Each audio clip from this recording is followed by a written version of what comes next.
Welcome to the STARS program, seniors taking active roles in society. And now, here's your host, ANITA FINLEY. Okay, so I'm talking now with Dr. Clifford Gluck, who is pioneering the use of high-intensity, focused ultrasound called HIFU, and this is not a Japanese dance or exercise, but I just want to talk a little bit about prostate cancer, which is so prevalent here in South Florida because of our aged population. So, Dr. Gluck, thank you for taking your time to talk to everybody. My pleasure, Anita. Thank you. Well, so you are a urologist did you always think that you were going to get into something this high-powered, or were you going to do the typical urology? Well, I'm always interested in new innovation, and urology is one of those interesting specialties that keeps coming up with very, very unique ways to treat old problems. So HIFU is a great way to treat prostate cancer without having to do surgery or radiation and without having to experience complications from those things. Now, it's interesting that when I first heard about this and what you did, I was talking to a doctor, and he said that once you've had, I guess, a radical prostatectomy, you cannot use this. Is that true? That's true because the prostate's been removed, although there are some people who've tried treating local recurrences with HIFU after radical prostatectomy. But a HIFU is basically a way to focus energy to ablate tissue. And the tissue we're ablating here is prostate cancer. Now, let's talk about that. There are so many degrees of prostate cancer. People always measure it by numbers. Will you just let's go way back, and someone comes to your office, and now are they coming to your office after they know they have prostate cancer, or you're not a general urologist in a sense, right? You're a specialist in this. I am a specialist in urology, and this is one of my areas of focus. But it might be either. It might be the patient's been referred to me specifically for that, or it might be that it's one of my regular urology patients that we've got newly discovered prostate cancer. Prostate cancer is an interesting disease because it's slow growing and because it's so prevalent. The general assumption is that maybe it's not very serious, but the fact is prostate cancer is one of the number one killers of men, and it's going to be found in 1 out of every 7 men in the United States.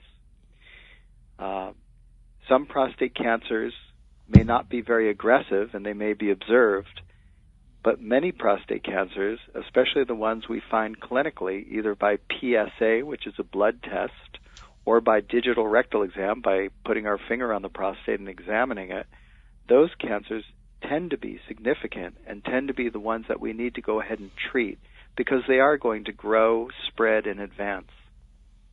And does this depend on the age? I mean, I've heard, and I know you've known that sometimes someone has this and they're 80 years old, and it's either not treated or they say, don't worry about it. Why is that? Because they think prostate cancer is a slow-growing disease and that 80-year-old man might outlive his prostate cancer. The fact is, I see a lot of 80-year-olds, especially my snowbirds going down to Florida, who are very active and certainly have more than a 10-year life expectancy.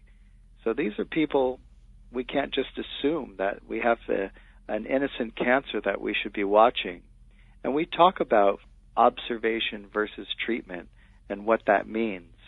And for that 80-year-old man, many times HIFU is a great solution instead of observation. We can actually just cure the cancer itself. I'm so glad to hear you say that because, yes, my husband just passed away at 93. He had no prostate cancer at all, but just a year and a half ago, and we thought he was going to live to be 100. So a lot of doctors now are realizing that men, if they're healthy, are going to live a long time, and if they do have prostate cancer, let's do something about it. Yes, my condolences. Thank you. But let me just keep moving with this because I wanted to ask you about this. So, is prostate cancer painful? No. In the early stages, it's undetectable. You wouldn't know you had prostate cancer. The only time it becomes painful is in the very, very late stages when it's gone to the bones. Gone to the bones. And is it still, are you still going to be able to help that person, or is it too far? Well, we can help them in other ways, certainly. But our aim is to try to find men in the early stages of prostate cancer so we can give them that option for a cure. And again, HIFU is a great way to do that, not only because we can cure prostate cancer in the whole gland, but we can also cure prostate cancer in part of the gland, much like a lumpectomy in breast cancer. Well, would you describe it? Let's say, would you take us into the operating room with you? Sure. So a typical patient of mine may have prostate cancer localized to one side. We may have discussed observing this cancer versus treating it, and if this was a man who was uncomfortable observing, or if it was a more aggressive type cancer, but just a smaller cancer localized to one lobe, then we might just come in for a focal HIFU, and that means treating only the diseased portion of the gland and then observing the rest of the healthy portion. And what happens is man would come in, there's not much preparation needed at all, just nothing to eat or drink after midnight. The man goes to sleep under general anesthesia, lying comfortably on his right side, and there's a small ultrasound probe that's very, very high-tech. It's inserted in the rectum, and it's connected to an actual robot. It's a robotic machine that delivers precise energy to the prostate in 5-second bursts that ablates the tissue. And these little bursts of energy line up. The whole procedure may take anywhere between 2 and 3 hours. And during that time, the prostate is continually imaged on ultrasound. I sit there, I set up the fields, I tell the machine exactly where I want it to deliver the energy, and I watch every single lesion go down. And once in a while have to cancel a lesion. That's part of the treatment as the prostate changes a little bit with the energy, as it may shrink or swell. And then at the end of the procedure, the man can wake up, and usually within 45 minutes to an hour, ready to go home, and the next day back to regular activities. Really? Yes. And apparently you've seen great success with this. We have. We've treated almost 60 patients now in our center, and patients have done spectacularly well, I would say. We've had very, very positive feedback. There can be, like any other prostate procedure, some kinds of complications. With HIFU, they seem to be minimal compared to other procedures such as surgery or radiation, and they seem to clear up much more quickly. But in general, men do very, very well without much trouble. And what I have read, I read a lot about this, and I see that it also prevents the problems from going into other organs, so that it really focuses in right on that little piece of, cancer. Is that true? That's right. One of the problems with radiation, for instance, is that radiation works by disrupting DNA. If you can break the DNA in the cancer cell, the next time it goes to divide, it will die. But you can't just radiate specifically into the prostate or into the cancer itself. You have to radiate through normal tissue, and that's where complications can arise. With HIFU, we can focus it directly onto the tissue, only exactly where we want it to go, and the rest of the ultrasound passes innocently through the body and doesn't disrupt anything. Amazing. Who invented this? One of the pioneers of HIFU was Dr. Christian Chaucy, who actually invented lithotripsy. He invented how to break up kidney stones. And he said, well, if we can use energy to break up stones, maybe we can use another kind of energy in order to cure cancer. Oh, that was like, oh, by the way, right? Exactly. That's very smart. Is he still living? He is. He's a wonderful man. Yes. He's a professor over in Germany. Oh, I see. Well, that is great. And are there a lot of you around, a lot of people who are specialists in the HIFU? There's some centers throughout the country. Say compared to the general urology population, not a lot of us, but my center is in Boston.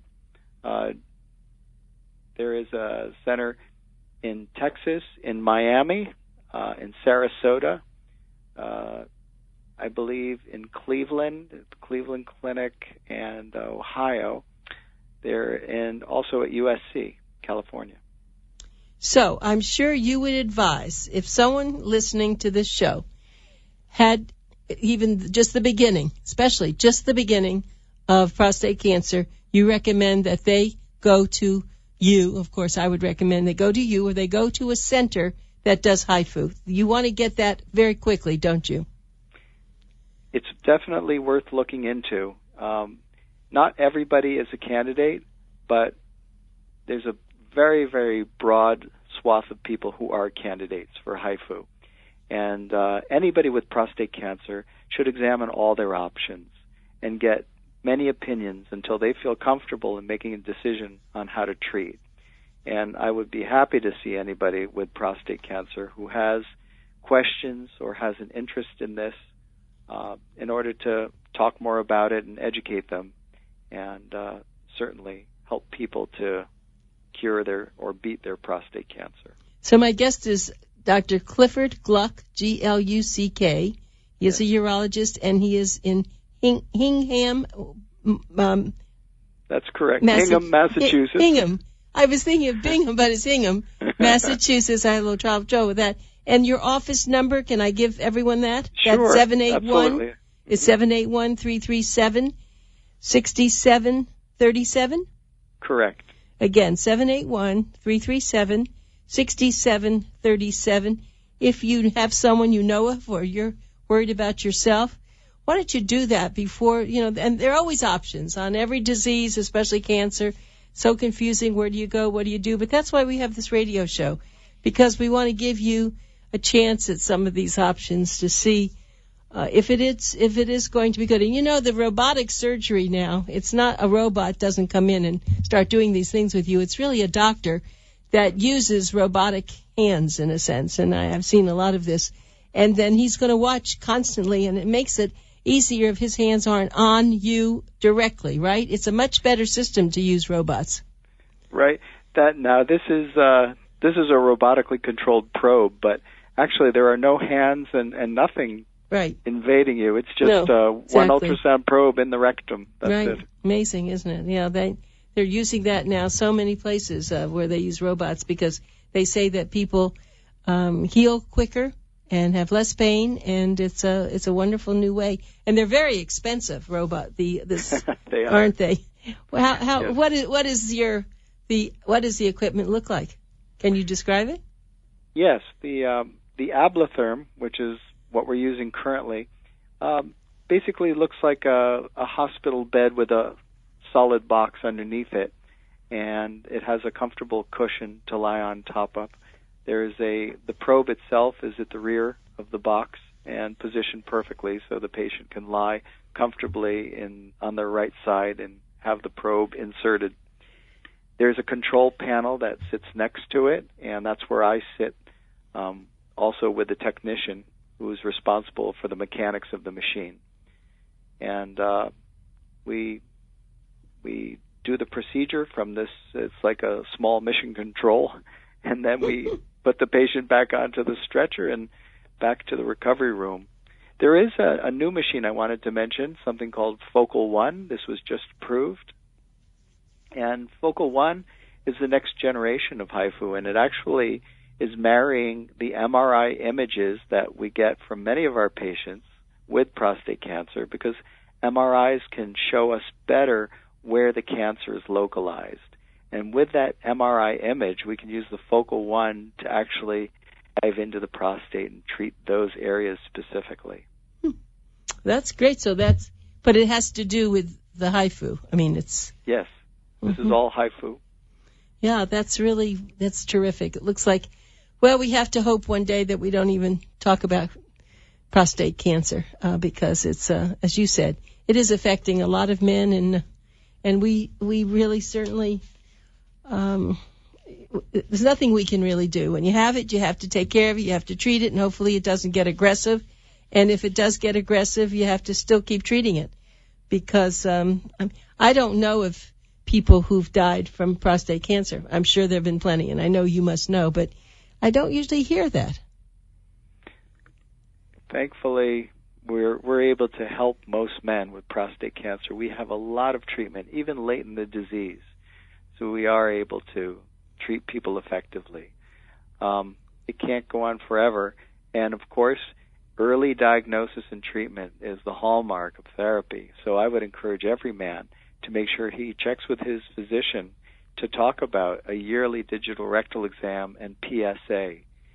And watching that PSA from year to year, if it increases more than 0.75, that's a warning sign that there might be cancer present. And I'm glad you brought that up, because didn't we recently, about a year or so ago, there was some sort of recommendation that people didn't need to have the PSA, it didn't tell them enough or something. What happened with that? The U.S. Preventative Task Force a few years ago had come out with a D recommendation on PSA. Now, there were no urologists on that committee. Oh, and of that course, figures. It was headed up by a pediatrician. Oh, heavens. And immediately, the American Urological Association came out strongly against that, because we know how important PSA is to making that diagnosis and treating men. We remember the bad old days before PSA, where men presented very late in the disease and there was little hope of curing them. And when PSA first came on the scene, we were able to diagnose lots and lots of early prostate cancers, and we still have, I'm seeing men 25 years later, still free of it. PSA is 0, free of any prostate cancer, who had early detection and treatment. But without PSA, we're going back to the dark days before, and now we've actually seen a rise in men presenting late in the disease just because they haven't been getting their PSA. Right. And Terrible. the U.S., the task force did go back last year, and they upgraded. They came back with a C recommendation. They said, okay, well, this is something you should talk with your doctor about and maybe make a mutual decision whether or not you should have a PSA. But if you ask any urologist, he'll say it's very important, and getting a PSA is one of the primary ways we're able to detect early prostate cancer. I am so glad that we went through this, and I'll talk about my husband in a minute, because he's some very good health, and he came back and he said, I shouldn't do it anymore. I said, Bill, and I'm a gerontologist, and I do a lot of work with a lot of things like this, and I said, Bill, you must go. Please, just go. Forget what you read. Please keep going. Yeah, because... Good for you. Yeah, but because people do make these recommendations, and the PSA is so important, and I'm so sorry that some people, that came out. That was a terrible thing. That's why you have to do researches and just get a few opinions. Don't just go with what you read. Right. I'm sure by not drawing PSAs and not treating millions of men for their suspected disease, that the insurance companies and the government will save a lot of money in the short run. But in the long run, they won't. Well, also, yeah, of course. So that was good. I'm glad that it's funny, I hadn't ever thought of even asking you about this, but I'm glad that you covered it because it was so important. So do you do this in a hospital setting rather than in outpatient? I do it in a surgery center that's beautiful and runs extremely efficiently, and I actually prefer it to a hospital setting because they are very familiar with this. It is specialized to this center, and the people take excellent care of the patients. So. Yeah, it's very good. And I do have, and it's a very strange question, but I'm noted for this. There aren't very many female urologists, are there? More and more nowadays. Actually, almost half of the urology residents coming out are female. You're kidding. No, when I was doing my residency, they were rare as hen's teeth, let's say. And now it's quite common. And we have a lot of females in academic urology. So, yes, women are taking their position in urology. Right. It's kind of like gynecology almost. We've always seen like there was always men as gynecologists, and now there are a lot of women, and I figure that's smart. And then the other way, of course, there weren't very many women attracted to that, urology, but of course there are a lot of things that happen in urology for females, but basically it's always, I think, been a man's field, but now I'm glad that you're mentioning it. It's good for everyone. I'm personally acquainted with many fine female urologists who are terrific, and I'd go to any one of them as a patient myself, so I feel very comfortable with them. Oh, that's good to know. So how long have you been practicing? For 28 years. You sound young. That's good. Thank you. That's good. And why did you choose to be a urologist? I always ask all my physician guests. Well, that's a great question. And I get strange answers, too. Go ahead. Yeah, I originally thought I might go into gynecology, but I did a rotation through OBGYN, and they were doing a lot of cystoscopies, looking at women's bladders. And then I started investigating this specialty urology because it wasn't on our list of required specialties to rotate through. And I said, this looks really, really interesting. And by the way, I'd like to treat men, women, and children, not just one sex. And urology drew me in. It's a really good specialty. So you do an assortment, and you do child urology? No, I don't anymore. Early in my practice, I did. But are there pediatric urologists? There are, and that's a specialty unto itself, and it has its own certification too. Yeah, I'm sure. But now, do you just do what you're doing now, or do you also handle female patients as a urologist? I do have a lot of female patients. So one of my other interests, aside from HIFU, and it actually dovetails very nicely with HIFU, is sexual wellness. Because with HIFU, I can help preserve a man's sexual wellness. And treating both men and women in this regard. It sounds pretty interesting.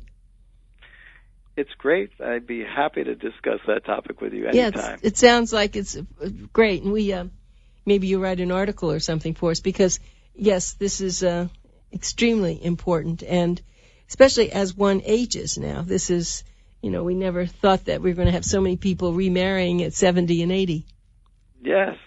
And we have lots of novel new ways to perform regenerative medicine. Instead of just treating the disease, let's treat the person and make them healthy again. Yes. Yes, I just attended, and it's off the subject, but it's not really. I attended a class on positive psychology, which is brilliant. I'm sure you're familiar with it. Positive psychology? Yes. Do you know about positive psychology? I can't say I do, but I'm going to help. Okay. Positive psychology is now a new field. I think it comes out of Pennsylvania. You can get a master's and a PhD in it. It's fantastic. You should look that up. I'm trying to remember the professor who came up with it. I just attended a conference, and they had one of the speakers, and it was incredible because he actually teaches medical students positive psychology. I am going to check. I know. I'm sure you will. You're going to be totally amazed and love this. But it just kind of go ahead. No, it sounds like that positive psychology and cancer treatment might go very well hand in hand together. It would be fantastic. You know that? Yes. I hope you will do this because you could really use this. Oh, absolutely. Especially, as I said, I didn't know that someone was teaching this to do with medical students. That's what he was saying, because I said, "You're so good. Do you teach these classes?" He said, "Well, right now I'm only doing this with for medical students."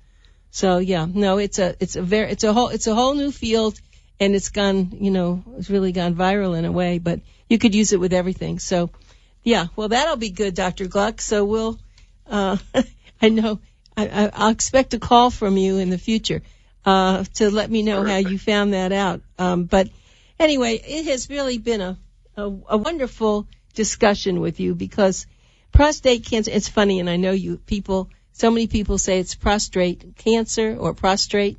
They don't have that word, and I know that, but it's weird. But when you're talking about your body parts, of course, women don't have this, and so it's just what their husband or their boyfriend or somebody has, and so it's you were very good and very clear about this, and I appreciate it so much, and I really do look forward to talking to you again, and thank you so much for taking your time. My pleasure, Nia. Thank you for having me. It was a pleasure, Dr. Gluck. We'll talk. Bye. Okay, bye-bye.